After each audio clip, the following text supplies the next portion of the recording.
So I got the call at 5 a.m. in the Campello section of Brockton, which is the south side of the city, is where I live. I arrived with the fire department, and 4 elderly people were on like a triple-decker on the deck, so I knew they were going to have to rescue them. So they did a heroic rescue, the Brockton Fire Department. And the 4 elderly people, all of them lived, minor injuries, so it was all well. At the end, it was just doing my job.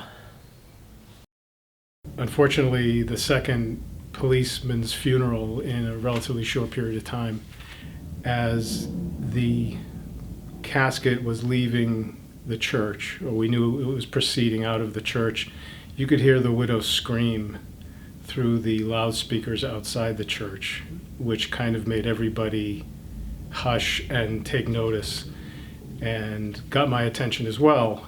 And as soon as I saw her exiting, I literally just started making pictures, not knowing what the reaction was going to be. And that's what happened. So Connor has a sensory disorder syndrome. And the way Roberta described it is he doesn't know where his body is in space. And so he has this sensory closet under the stairs at their home. And it's filled with like all his favorite things. It's got pillows, it's got, stuffed animals, Mr. Bear, this giant stuffed bear. A lot of his toys. He keeps his balloons in there if he's in there. He loves balloons. But then he crawls in there and he gets underneath all this stuff, and the compression of the pillows and the stuffed animals, it sort of tells his senses that he's safe and he's in a good spot, and it sort of calms him down. He was in there, I think he was in there for about an hour on this day, and I just sort of hung out and just sort of watched what happened, and this is the picture. The Red Sox are hosting the Philadelphia Phillies in an interleague game, and it was a play at the plate, and you anticipate that there's perhaps there's going to be a collision, although you don't see those too often anymore. And you see the play develop, and you're following it down. And in this case, the player didn't do what he was supposed to do. He actually stayed up, and you've got the catcher making a last-ditch effort to try to put the tag on him, and he's just kind of dancing through the frame. And I think one of the things that kind of helped the image is the low angle that we shoot from now at Fenway. It's in perpetual transition, the photo positions to shoot from. And it was a fun picture to make in the middle of the summer baseball season. For the sports feature photo, I was in Uruguay for the Under-17 Women's World Cup, which is one of my favorite events. I love covering, the youth FIFA tournaments because the energy is really high and you tend to see more emotion out of some of the younger players. So this was, I believe, a semi-final, or quarterfinal, I'm sorry, it was a quarterfinal in Uruguay, and it came down to penalty kicks, and New Zealand won. Their goalkeeper saved the final penalty kick, and so they all kind of ran and dogpiled on her. And what I thought kind of made it special was all the girls had braided hair. It was kind of part of like a team look they were going for, and so I thought that was really fun to kind of have their braids waving in the air as they were jumping on their teammate.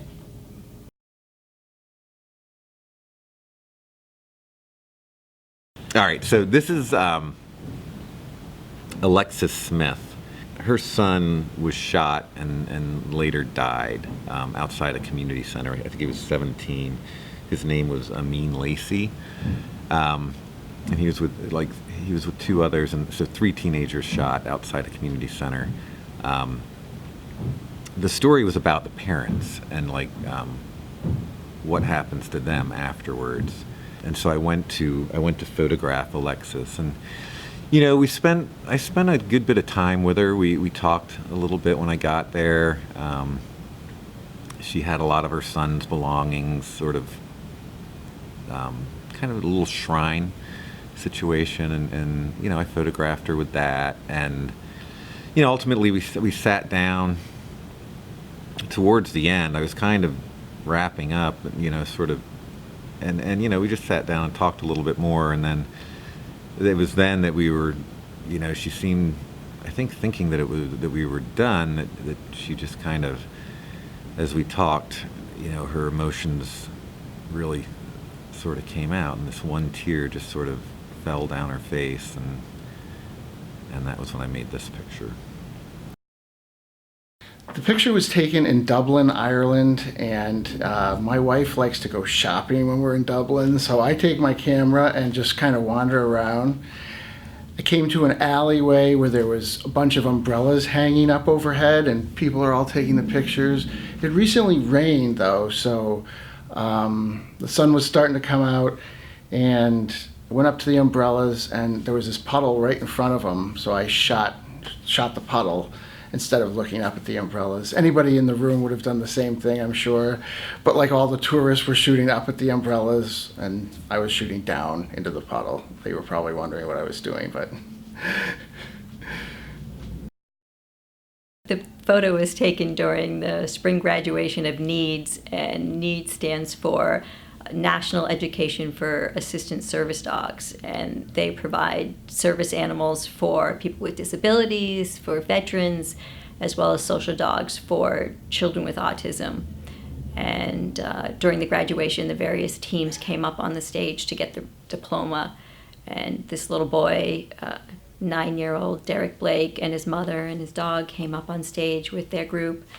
And while the announcer was introducing the teams, he sat down on the stage and just had this nice quiet moment and kissing his dog on her head.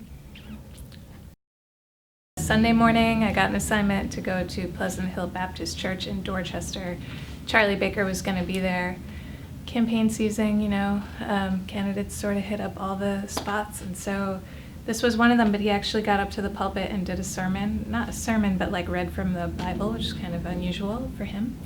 And he spoke to them. And then at the very end, they sort of called everybody up to the front, called Baker up to the front, and everybody laid their hands on him. And I was in the back, and the pastor kind of gave me the nod, and so I knew it was okay.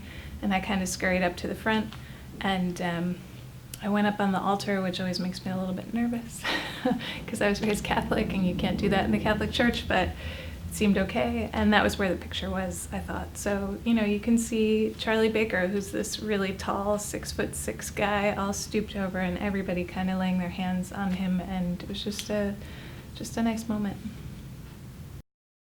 One of our reporters, Brian McQuarrie, had come up with this story that he found out that there was a group of dentist students from Tufts who were going down there, actually partnering with other students from the University of Michigan and getting together to start these sort of makeshift dental clinics. They've been doing this for years. They go down once a year. They take over a classroom. They do them mostly in primary schools so that they can get access to the kids. And yeah, they kind of turn a classroom into a makeshift operating room. It's really kind of crazy to watch. And so they have patients sitting at these school desks, and the dentist will take their knees and place their knee behind them to stabilize the patient. And then they just kind of lean back, and everything is very, very primitive, basic, no electricity. So, you're using kind of like pliers and those sort of tools, right? It's very basic. It was also really amazing to see these students there making a difference. And the people there who were getting the help were really grateful too, even though in a lot of cases they were getting extractions. It was just kind of a fantastic story to be able to go down and tell. And I might be the only person that's gone to Jamaica and not gone to the ocean, so there's that.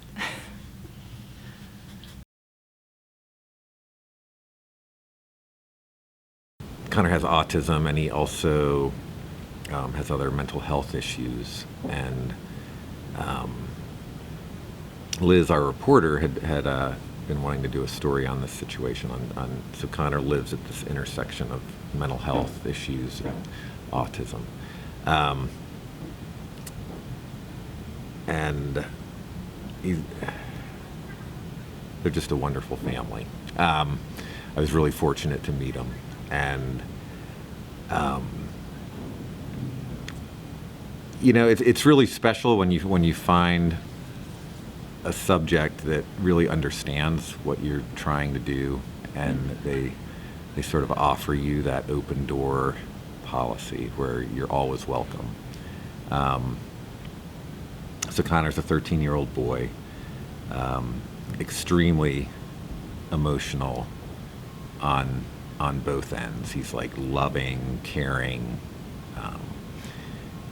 and on the other end, he can be angry and very difficult, and his emotions just, they peak out on both ends and everything in between. So I spent about a year, I think, starting in 2017, and then I followed him through 2018. I think it was like May to May. I think that Roberta wanted to share their story because she knew it was important, but she wanted people to really understand it. And she understood that by allowing Liz and I to be there and really show it for what it is, that was the best way to share it and help people understand what it's like to, raise a child like this. This year was a really exciting year for me. I got the chance to do two things I've always wanted to do. One was part of the World Cup in Russia, and the other was covering the Olympic Games in Korea. So I knew going into 2018, I was hoping the images would translate from kind of the exciting assignments I'd have. It's definitely really challenging to make something unique at these bigger events where there's so many photographers. And I was happy I felt like I had a few successful images come from that. And I also made some pictures here in Boston too, which I think that as a sport photographer, there's no better place to be right now in the US. Like, all these teams are really great. And so I definitely feel pushed by the photographers around me working at, the Globe, the Herald, AP, USA Today. We're a tight-knit group that I think pushes each other, so I know I've benefited from that this year a lot. There's a few images in my portfolio from the Under-17 Women's World Cup in Uruguay this year. The Spanish team I was really drawn to because they had a close relationship, you could tell. And what stood out to me was how physical they were with each other, how much touching there was before the games, during the games, after the games. There's a lot of like jumping and massaging and hugging, and I thought that was really unique compared to, I spend most of my time covering the Red Sox and the Bruins, and you don't see like Mookie Betts massaging people generally in the first base photo well. But so for them, I decided to take a risk and hang on with my 400, like a longer lens, after a goal celebration and kind of see what came from it. And instead of switching to something wider, I just stuck with that. And it was a bit of a mess, but I was lucky to get a frame or two where you could see an eye. And so it kind of made for something a little different. The Simone Biles photo actually came from an assignment here in New England. It was a gymnastics event, and sometimes we just get lucky with the backgrounds. Often we're working really hard to make the background clean and kind of get rid of whatever has been put up, a lot of advertisements. But with that, we were lucky to have the flag. And I think it said a few things. Like, one, it's just a really graphic photo. But also, it's an interesting time in U.S. gymnastics with the Larry Nassar conviction and USA Gymnastics really under fire. Simone Biles has been a really kind of big figure in the sport, and so I liked incorporating the flag with her because she's been really, I think, somebody people have looked to, and she's demanded new leadership, and I really admire that about her. So this winter I got the chance to go to the Olympics and the Paralympics. I was in Korea for 2 months straight and really kind of dove in, and it was nice to get the chance to really solely focus on work.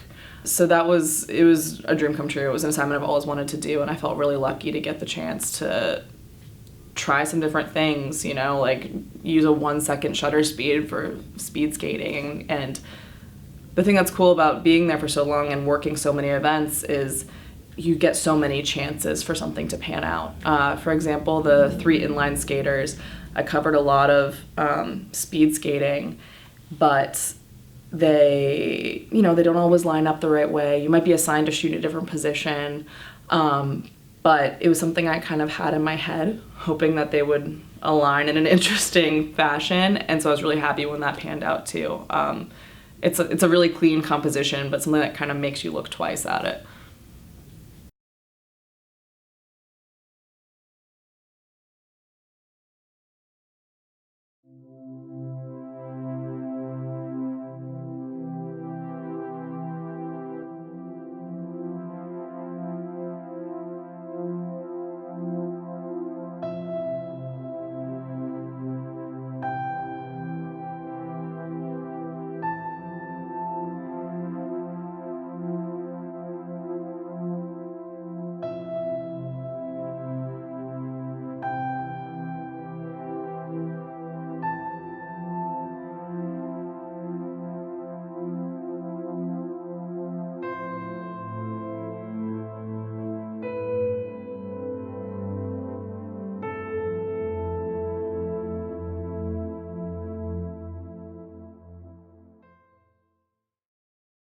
the great thing about the job is, like, you know, every year is different, every day is different, really. You know, unless it's well planned out, you know, sometimes you don't know what you're doing until that day. So it was a good year. It was an interesting year. I learned a lot this year, which I think is a plus. I feel like I grew a little bit, and I think that's important to continue growing through your career.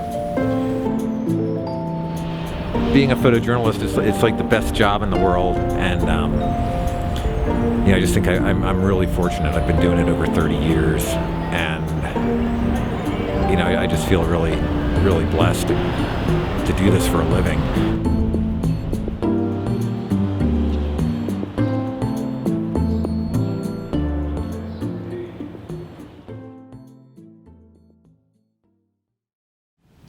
It was a hot day. It was actually a streak of hot days. We were in a kind of a bit of a heat wave.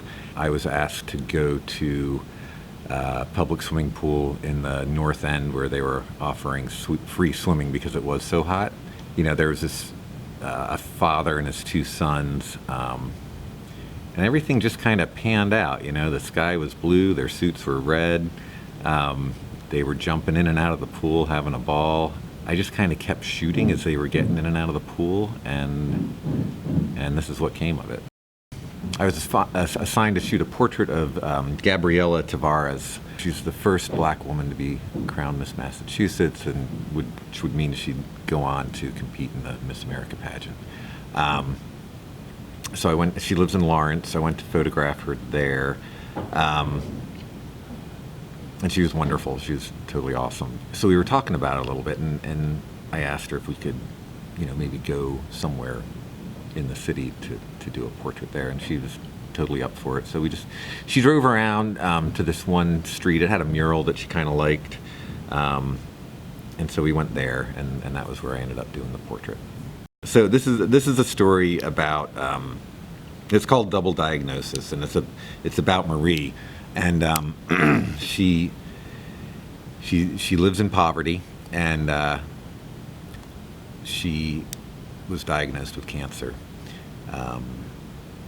About a year prior to the story, she discovered a lump in her breast, and she just ignored it because she didn't want to be sick, and she just kind of denied it, and she let it go because she had to work, and she didn't want to deal with being sick.